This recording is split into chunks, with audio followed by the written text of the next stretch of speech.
بسم اللہ الرحمن الرحیم۔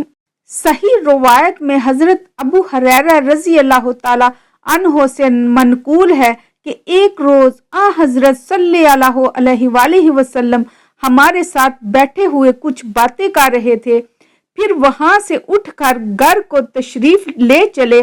میں بھی آپ صلی اللہ علیہ وسلم کے ساتھ ہو لیا۔ راستے میں ایک بدو یعنی گنوار جنگل کا رہنے والا ملا اور اس نے آپ کی چادر آپ کے سر سے زور سے کھینچی، یہاں تک کہ آپ کی گردن مبارک سرخ ہو گئی اور قریب تھا کہ آپ صلی اللہ علیہ وآلہ وسلم کا سر مبارک دیوار سے جا لگے۔ حضرت صلی اللہ علیہ وآلہ وسلم نے اس گنوار کی طرف متوجہ ہو کر فرمایا کہ تیرا مطلب کیا ہے، تو کہہ۔ اس نے کہا کہ یہ دونوں میرے اونٹ غلہ سے بھر دے، اس واسطے کہ جو تیرے پاس مال ہے وہ مال خدا کا ہے، کچھ تیرا اور تیرے باپ کا نہیں ہے۔ آپ صلی اللہ علیہ وآلہ وسلم نے فرمایا کہ تو سچ کہتا ہے، یہ مال حق تعالیٰ کا ہے، میرا اور میرے باپ کا نہیں ہے، لیکن یہ جو تو نے میری چادر زور سے کھینچی اور مجھ کو رنج پہنچایا، یہ تو میرا حق ہے، اس کا عوض تو میں تجھ سے لوں گا۔ اس نے کہا کہ میں ہرگز اس کا عوض نہ دوں گا۔ آپ یہ کلمہ فرماتے تھے اور نہایت خوشی سے مسکراتے جاتے تھے اور وہ بھی جواب دیتا جاتا تھا۔ جب اسی گفتگو میں تھوڑی دیر گزری تب حضرت صلی اللہ علیہ وآلہ وسلم نے ایک شخص کو بلا کر فرمایا کہ اس کے ایک اونٹ پر کھجور اور دوسرے اونٹ پر جو بھر کر اس کے حوالے کرو۔ طبرانی اور حاکم اور ابن حبان اور بہقی اور دوسرے قابل اعتبار محدثین نے ایک یہود کے عالم کی زبانی روایت کی ہے جس کا نام زید بن ثانہ تھا کہ وہ کہتا تھا کہ میں نے اگلی کتابوں میں رسول آخر الزمان صلی اللہ علیہ وآلہ وسلم کی تعریف دیکھی تھی اور وہ سب اوصاف حضرت صلی اللہ علیہ وسلم میں پائے جاتے تھے، مگر دو وصفوں کا حال مجھے معلوم نہ تھا، ایک یہ کہ غصے پر حلم غالب ہو اور دوسرا یہ کہ سخت بات سننے سے غصہ نہ آئے بلکہ اور نرمی زیادہ ہو۔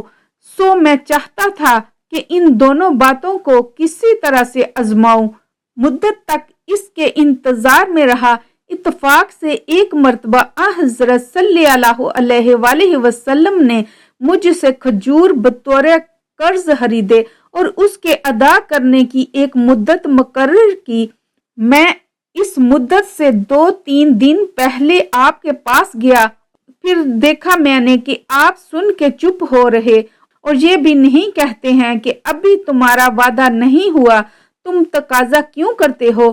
پھر میں نے سخت تقاضا کیا اور میں نے دیکھا کہ آپ کے اصحاب بہت سے غصے میں آئے اور کوئی سخت بات مجھ سے کہیں، لیکن آپ کو ہرگز غصہ نہ آیا، یہاں تک کہ میں نے یہ بھی کہا کہ تمہارے خاندان میں قرض ادا کرتے ہیں، ہیلا حوالہ کیا کرتے ہیں، کسی قرض خواہ نے تم سے اپنا قرض آسانی سے نہیں وصول کیا ہوگا۔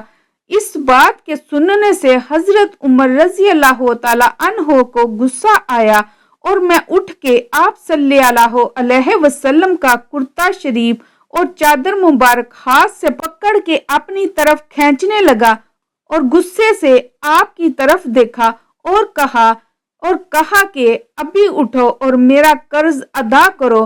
حضرت صلی اللہ علیہ وسلم اٹھ کھڑے ہوئے اور حضرت عمر رضی اللہ تعالی عنہ بے قرار ہو کے تلوار لے کر میرے سر پر پہنچے اور کہنے لگے کہ اے دشمن خدا کے، تو باز نہیں آتا ہے، ابھی تیرا سر اڑا دیتا ہوں۔ رسول اکرم صلی اللہ علیہ وسلم نے مسکرا کر حضرت عمر رضی اللہ تعالی عنہ کی طرف دیکھا اور فرمایا کہ مجھ کو تم سے یہ توقع نہ تھی، تم کو چاہیے تھا کہ مجھ کو سمجھاتے کہ اس کا قرض اچھی طرح آسانی سے ادا کیجیے اور اس کو سمجھاتے کہ نرمی سے تقاضا کرو۔ سو اس کے خلاف یہ کیا بات ہے جو تم کہتے ہو؟ حضرت عمر رضی اللہ تعالیٰ عنہ بہت شرمندہ ہوئے اور عرض کی کہ یا رسول اللہ، اس سے زیادہ مجھ میں صبر نہیں ہے، اگر آپ فرمائیں تو میں اس کا قرض ادا کر دوں۔ آپ صلی اللہ علیہ وآلہ وسلم نے فرمایا کہ جاؤ، اس کا جتنا قرض ہے وہ دو اور 20 سا اور زیادہ اس کو دو، تاکہ تمہاری اس بدسلوکی اور سخت گوئی کا عوض ہو جائے۔ وہ شخص کہتا ہے کہ میں اس بات کے سنتے ہی ایمان لایا اور آپ صلی اللہ علیہ وسلم کی پیغمبری کا قائل ہوا۔ حضرت عبداللہ بن عمر رضی اللہ تعالیٰ عنہ فرماتے ہیں کہ میں نواح بدر میں جا رہا تھا کہ اچانک ایک قبر کے گڑھے سے ایک مردہ نکلا جس کی گردن میں زنجیر تھی۔ اس نے مجھے آواز دے کر کہا، اے عبداللہ، مجھے پانی پلا۔ اسی گڑھے سے ایک اور شخص برآمد ہوا، اس کے ہاتھ میں کوڑا تھا۔ اس نے مجھے پکار کر کہا، اے عبداللہ، اسے پانی نہ پلانا، یہ کافر ہے۔ پھر اسے کوڑا مارتا رہا یہاں تک کہ وہ اپنے گڑھے کی طرف واپس لوٹ گیا۔ حضرت عبداللہ بن عمر فرماتے ہیں، پھر میں حضور صلی اللہ علیہ وآلہ وسلم کی خدمت میں حاضر ہوا اور سارا واقعہ حضور صلی اللہ علیہ وسلم سے بیان کیا تو آپ صلی اللہ علیہ وسلم نے فرمایا، کیا تو نے اسے دیکھا؟ میں نے عرض کیا، ہاں یا رسول اللہ صلی اللہ علیہ وآلہ وسلم، میں نے اسے دیکھا۔ حضور صلی اللہ علیہ وسلم نے فرمایا، وہ اللہ کا دشمن ابو جہل تھا اور وہ اس کا عذاب تھا جو اسے قیامت تک ہوتا رہے گا۔